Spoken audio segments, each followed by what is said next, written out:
हरे कृष्णा, राधे राधे। स्वागत है आप सभी का हमारे इस यूट्यूब चैनल राधे कृष्ण में। तो आज इस वीडियो में हम लोग बात करने वाले हैं कि भक्ति किसे कहते हैं।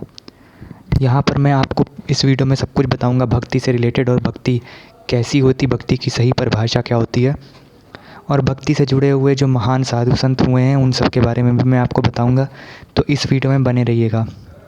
देखिए, सबसे पहली चीज़ तो आप ये समझिए कि भक्ति की परिभाषा क्या होती है। भक्ति कहते किसको हैं सही मायने में? लोग बताते हैं कि आरती करना भगवान की, या भगवान के ऊपर माला चढ़ाना, फूल चढ़ाना, ये सब भक्ति होती है। भगवान की भक्ति नहीं, पहले आप ये जानिए कि भक्ति क्या होती है। भक्ति किसी की भी हो सकती है, किसी एक्टर की हो सकती है, किसी एक्ट्रेस की हो सकती है। कुछ लोग पॉलिटिशियंस के भक्त होते हैं बहुत बड़े, किसी बहुत बड़े उद्योगपति के भक्त होते हैं।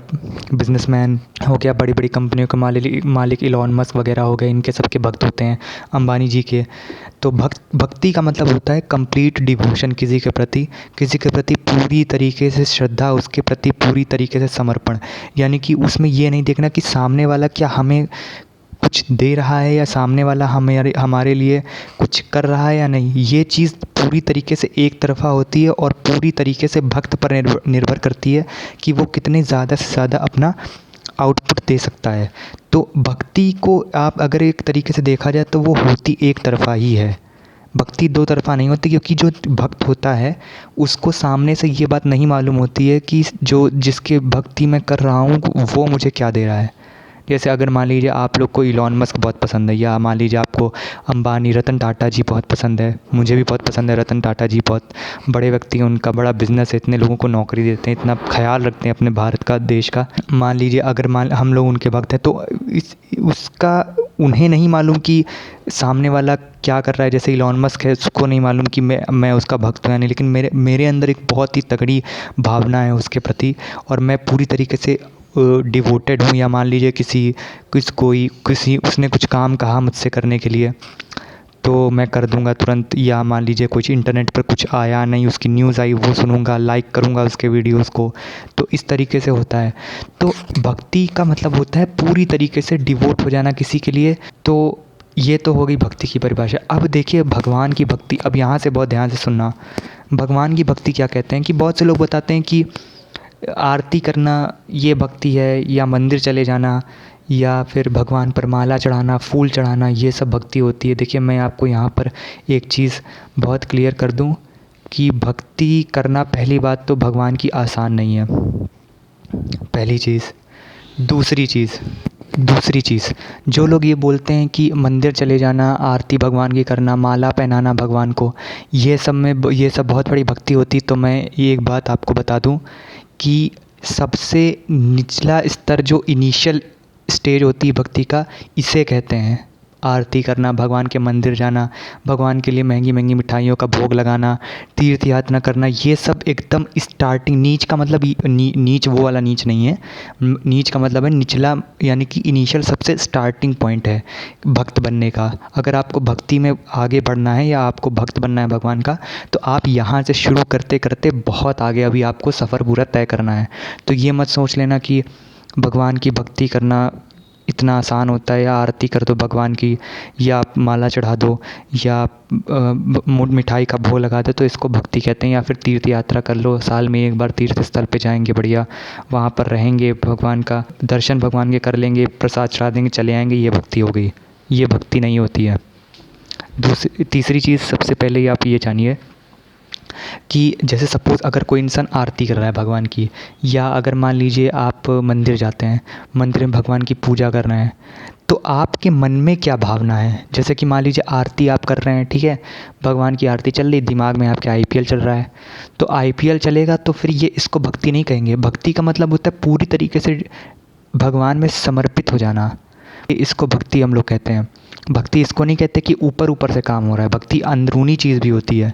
भगवान के बारे में आप सोचे भी, भगवान के बारे में, भगवान की अलग अलग लीलाएं, भगवान की अलग अलग फ़ोटोज़ आपके दिमाग में आ रही हैं, आपकी इमेजेस उनकी दिमाग में आ रही है, उनकी ऐसा भगवान को जब आप भोग लगा रहे हैं मिठाई का, चाहे वो महंगी हो चाहे सस्ती, आप खुद ये बात सोच रहे हैं कि मैं कृष्ण भगवान को अपनी गोद में बिठा करके अपने हाथों से लड्डू ले रहा हूँ और खिला रहा हूँ, उनके मुंह में मेरी उंगलियाँ जा रही हैं, लड्डू जा रहा है, और इस तरीके की जो भावना होती है ना, इसे कहते हैं भक्ति।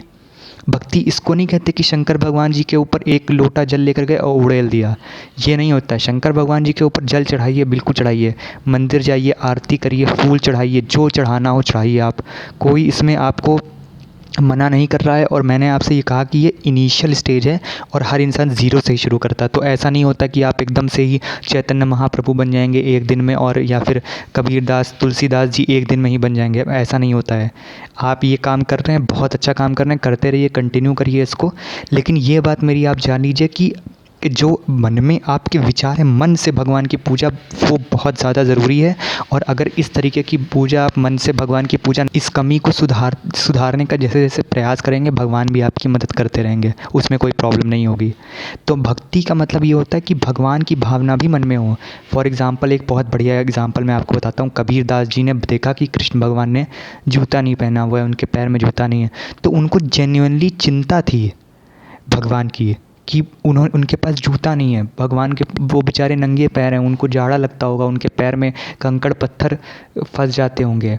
कबीरदास जी ने ये बात बोली थी कि जब फ़ोटो उन्होंने देखी कृष्ण भगवान की, वो मुसलमान थे, तो उन्होंने बोला कि इसकी माँ को चिंता नहीं होती है इसकी, बताओ छोटा बच्चा बेचारा जूता नहीं पहना है पैर में। तो वो जूता लेकर के भागते थे और कृष्ण भगवान को ढूंढते थे। और कृष्ण भगवान कृष्ण भगवान स्वयं उनके पीछे पीछे आते थे। और उसके बाद तो कबीरदास के बारे में तो खैर क्या ही कहा जाए, इतने बड़े संत हुए। आज पृथ्वी पर जब सनातन धर्म का नाम लिया जाता है तो कबीरदास जी जैसे और तुलसीदास बाबा जैसे संतों का अगर नाम ना लिया जाए तो पूरा नहीं होगा, वो उसका डिस्क्रिप्शन पूरा नहीं होगा। अगर ऐसे महान संतों का हम लोग नाम नहीं लेंगे तो, इतने पवित्र लोग हैं। तो भगवान को भगवान की तरह समझने से पहले भगवान को अपना समझो। जैसे बहुत से लोग होते हैं भगवान को, भगवान बहुत बड़ी चीज़ हो गए, भगवान को ये मत करना, आरती इधर ना रखना, आरती दानी उधर ना रखना, और इधर से जलना चढ़ाना शिवलिंग पर इधर मत करना। स्टार्टिंग में ये सब चीज़ें छोड़ना, सोचना बंद कर दीजिए।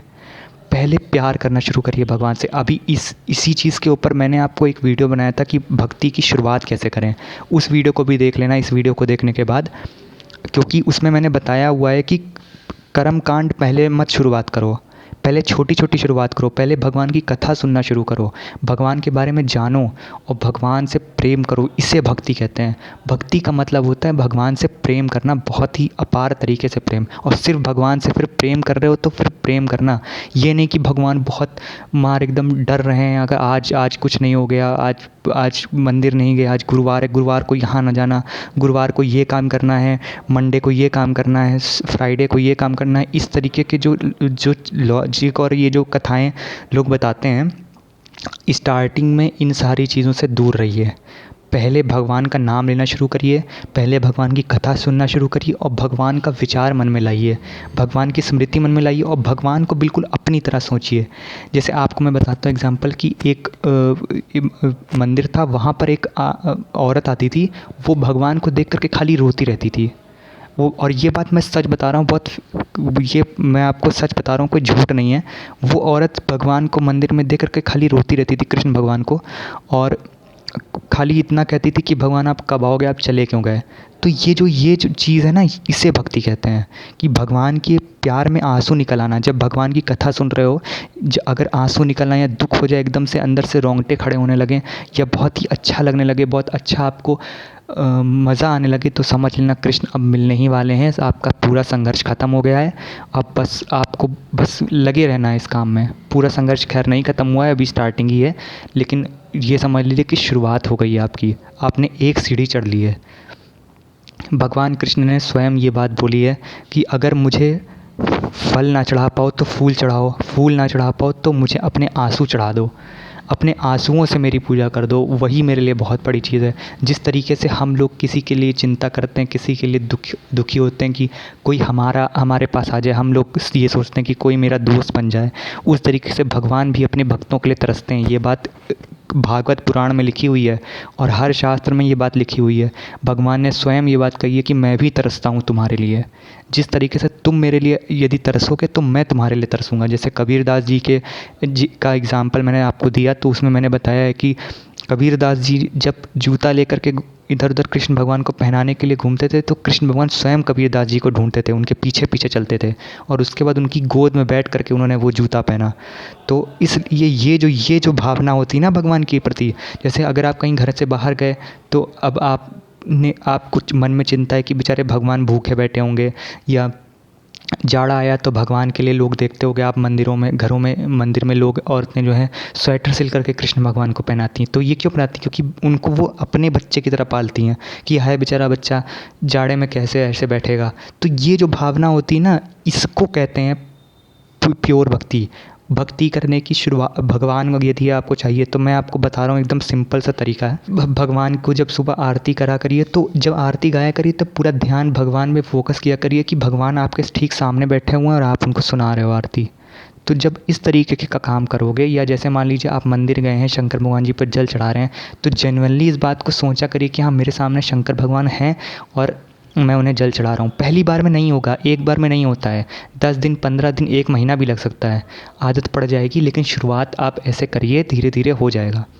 यदि कोई चीज़ आपके घर में खाने के लिए बनी है और आप भगवान का भोग लगा रहे हैं, उसमें तुलसी दल डालिए और एकदम आराम से थोड़ी देर उसको वहाँ रखा रहने दीजिए और आंखें बंद करके भगवान के आगे जोड़ करके आंखें अपनी ये सोचिए कि भगवान को मैं अपने हाथों से खिला रहा हूँ, चम्मच भी नहीं, चम्मच से मत सोचिए, आप सोचिए कि मैं अपने हाथों से भगवान को खिला रहा हूँ। भगवान के मुंह में खीर बनी है, लड्डू बना है, पेड़ा बना है, दाल बनी है, रोटी बनी, जो भी बनी है उसका भोग लगाइए। कुछ लोग होते हैं वो सुबह एक कटोरी में मेवा रख देंगे और भगवान का भोग लगा देंगे, अब पूरा दिन भगवान के सामने वो कटोरी रखी रहेगी।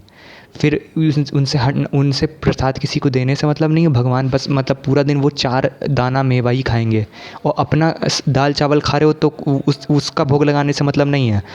लेकिन बस खाली क्या है कि भगवान का सुंदर से लाइटिंग कर दी मंदिर में, भगवान के लिए बहुत सुंदर सा मंदिर, बड़ा महंगा सा बनवा दिया, उसमें मार्बल और पता नहीं कौन कौन से लकड़ी के और लाइटें बना दी, और भगवान को खिलाने के लिए क्या है, खाली सुबह एक टाइम छोटी सी कटोरी में मेवा रख देते हैं और पूरा दिन भगवान को पूछने नहीं आते हैं कि कुछ चाहिए या नहीं। ये इस ऐसे भगवान नहीं मिलेंगे। तुम मंदिर चाहे 12 करोड़ का बनवा लो, लेकिन यदि तुम हर समय भगवान के बारे में सोच नहीं रहे हो, भगवान के प्यार भगवान से नहीं करते हो, तो भगवान मिलने वाले नहीं है। भक्ति यदि भगवान की करनी है तो सबसे पहले भगवान की कथा सुनना शुरू करिए और भगवान का नाम लेना शुरू करिए निरंतर, और भगवान के बारे में सोचना शुरू करिए। यही पूरी प्रोसेस होती है भक्त बनने के लिए, अगर आपको भक्त बनना है तो। यहाँ तक सुनने के लिए धन्यवाद। जय श्री राम, राधे राधे, हरे कृष्णा।